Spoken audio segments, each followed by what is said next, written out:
Hey everyone, it's Marcus, and this is the last Zoom interview I am doing while I'm over here in Bali before I jump on the plane and get back to Adelaide. However, before I get back to Adelaide, I'm zooming back to Adelaide where I'm speaking to Jason and Ross. They are, of course, putting on a magnificent show at the Woodshed. It's called KISSIT.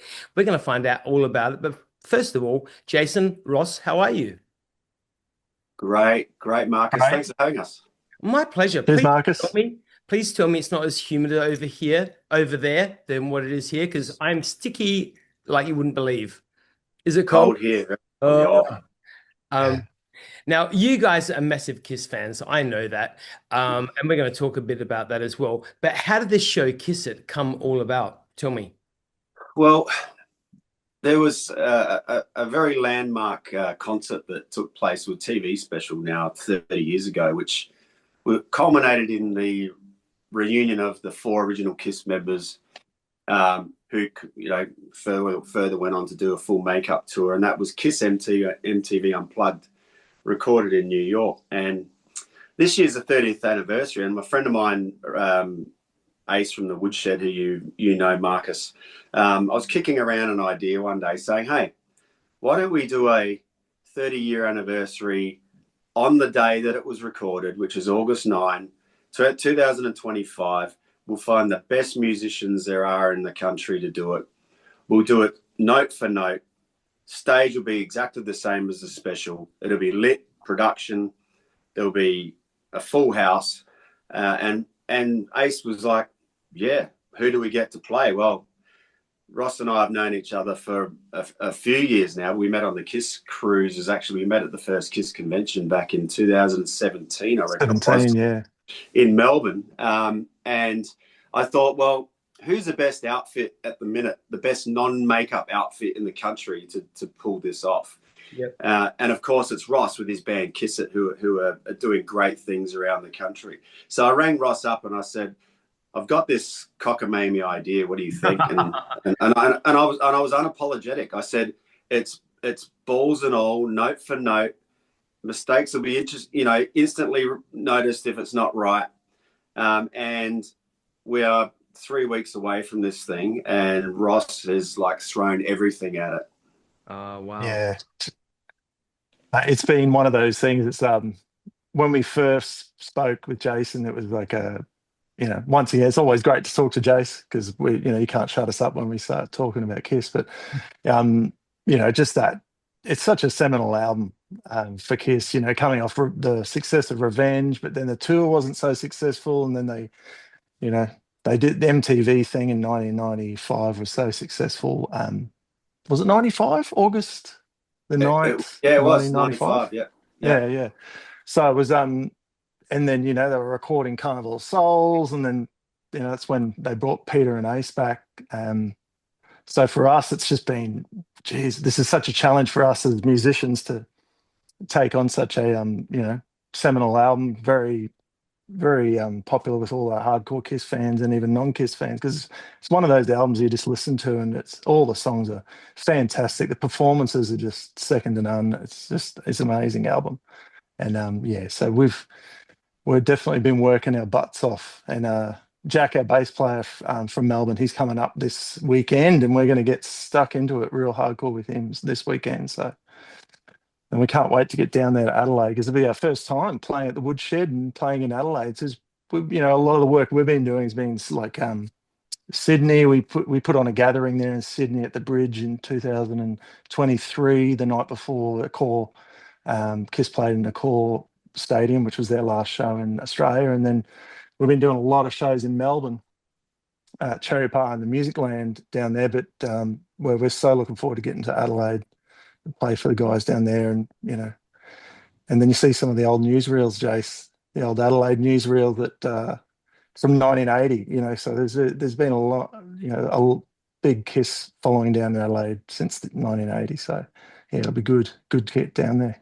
Well, I personally am really looking forward to it. I was a massive Kiss fan from way back. Let's do the 1980s.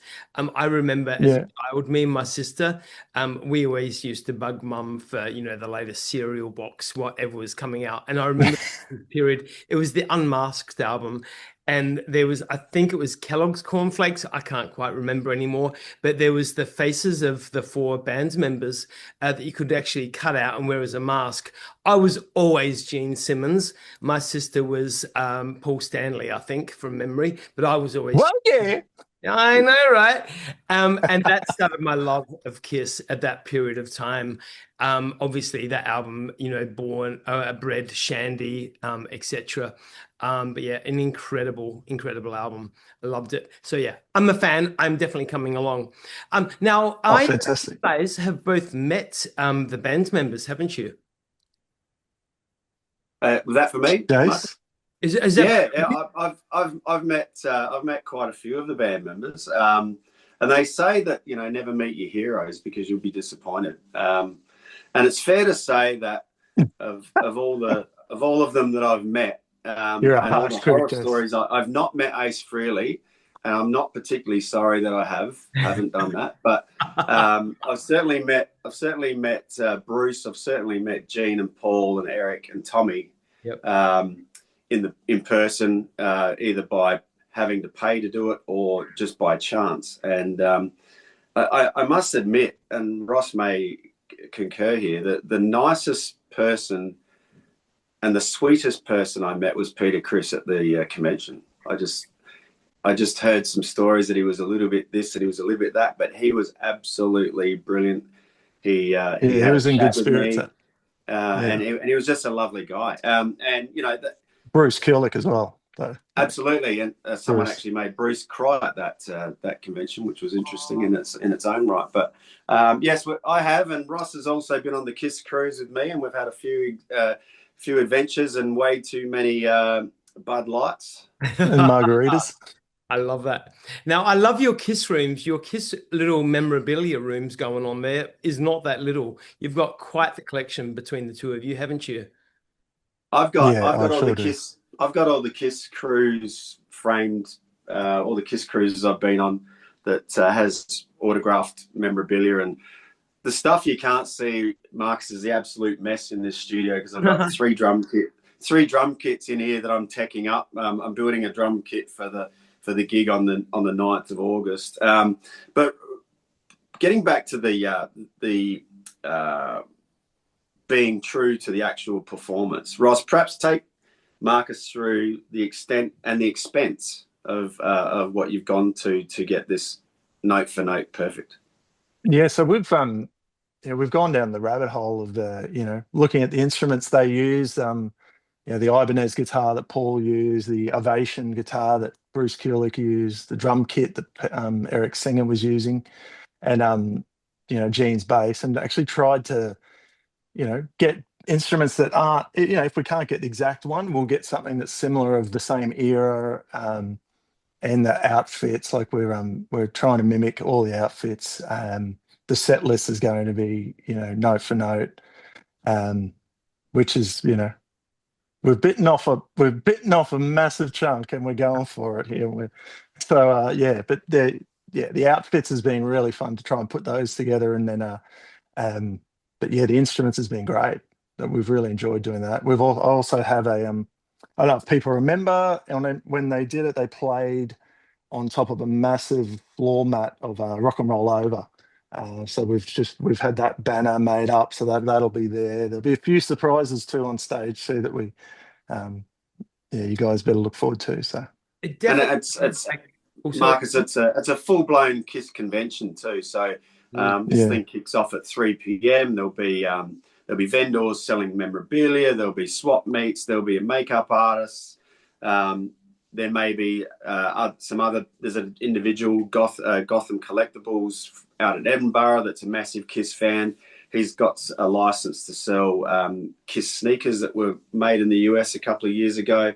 They'll be for sale. There'll be so much. It'll be open to all ages. Bring the kids. Bring your money, because there'll be rare collectibles, vinyl and all those sorts of things. But most importantly, obviously, we want people to grab their tickets and get along and not miss out, because it is limited capacity at the Woodshed of 150. And we don't want people to miss out on the day. So it's very important that people head on over to OzTix as soon as possible. You Yeah. had me at vinyls. Yeah. I am a massive vinyl collector, and I do not have any Kiss in my collection at all. So fingers Oh, crossed. dude. I Oh, know it's about to start though. It's going to change on the 9th of August. Don't you worry about that. Yeah. So it sounds like a lot of time and money has gone into this show. Tell us about the costumes. Who's actually producing the costumes for you? We've just been, I tell you what, Timu, Sheen have been helping out a great deal. We've just been working our butts off, just trying to find, lots of searching, lots of saving searches. Go to the next one, save that one, go to the next one, and then just purchase. So we've everything's arrived. Everyone's looking great. So yeah.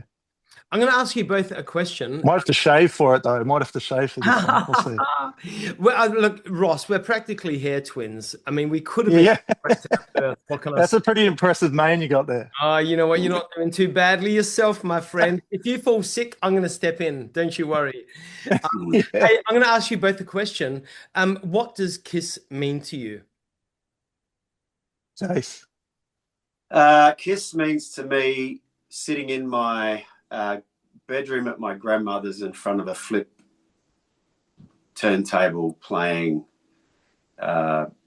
Dynasty or Dynasty, and this is for you, Marcus, just in case you hadn't seen that.